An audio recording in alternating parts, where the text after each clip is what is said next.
You know, we all think we know Valentine's Day, right? It's hearts, it's flowers, it's chocolates.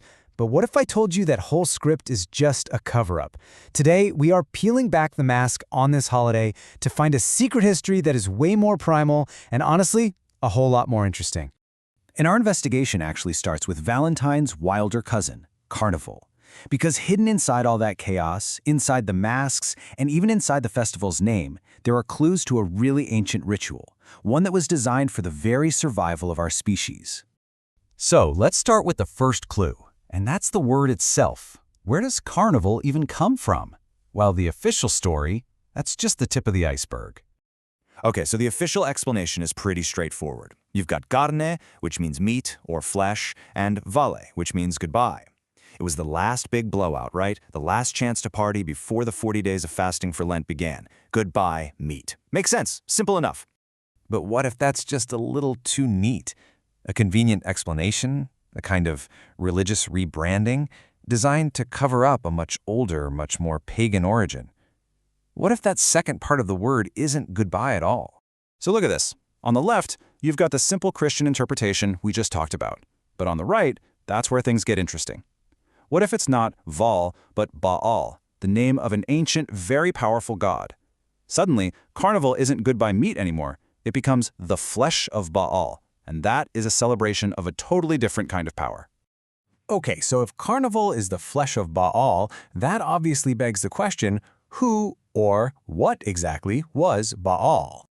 You have to understand, long before he got this reputation as a demon, Baal was a vital, positive force. In the ancient Near East, his name just meant Lord.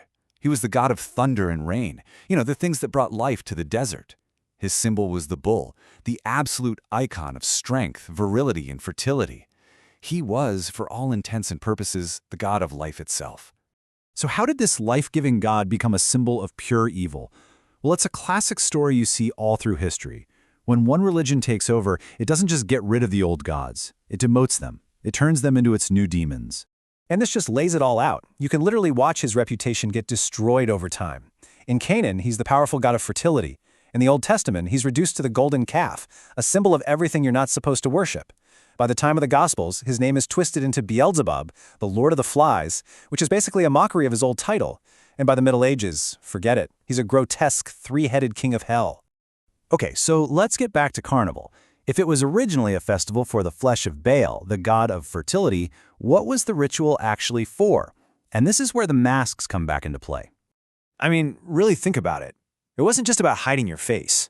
We're talking elaborate masks, long gloves. The entire goal was total, absolute anonymity. To erase every single trace of who you are.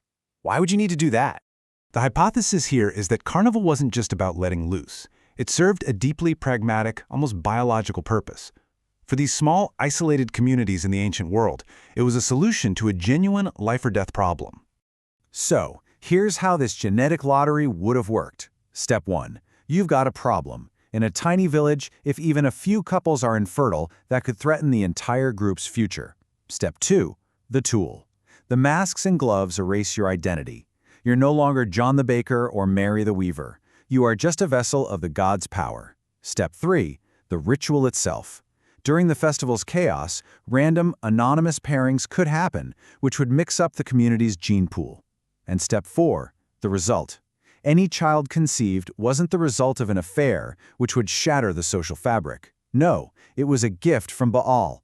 This ensured the clan's survival without tearing it apart. Pretty clever, right? And now, this is where we connect this ancient fertility lottery to the holiday that's been hiding in plain sight this whole time.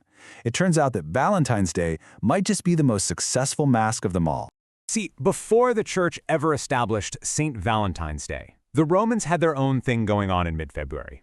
It was called Lupercalia, and it was this wild, public ritual that was dedicated 100% to fertility. And the parallels are just striking. I mean, look, the timing is exactly the same. The key event of Lupercalia was a literal lottery where young men would randomly draw the names of women to be paired up with for the festival. Sound familiar? And the entire goal was explicitly to promote fertility. Sure, the symbols and the stated goals have changed over time, but the core structure is still right there. But the connection might be even deeper. and it's hidden right in the name. Now, in a lot of ancient languages, the B and V sounds were phonetically super close. They were often swapped. It's a thing called basicism, so the name Baal could have easily sounded like Val. Now think about the name Valentinus, which officially comes from the Latin word for strong or healthy. What if that's just a linguistic mask for Val, the lord of fertility, the true source of all that strength and health? So here's the crucial point. These powerful ancient rituals, they didn't just disappear into thin air. They adapted. They survived by putting on new, more socially acceptable masks. All the core components are still with us, just in disguise. The mask that guaranteed anonymity? It survives as the unsigned Valentine's card. The gloves, which hid your identity by touch, they became a traditional gift of courtship. The lottery? Well, that survives in the thrill of chance, that feeling of, will I or won't I get a card? And the powerful god of fertility, Baal, is cleverly tucked away behind the gentle face of a saint. When you put all the pieces together, the conclusion is pretty startling. The holiday we celebrate as a day of innocent romance may, in fact, be the single most successful rebranding of a raw ancient fertility ritual in all of human history. This completely reframes that classic phrase, doesn't it? Be my Valentine stops being just a simple question. It's an echo of a much, much older invitation, a call to participate anonymously in that powerful, life-giving force the ancients called Baal. It really makes you wonder, right?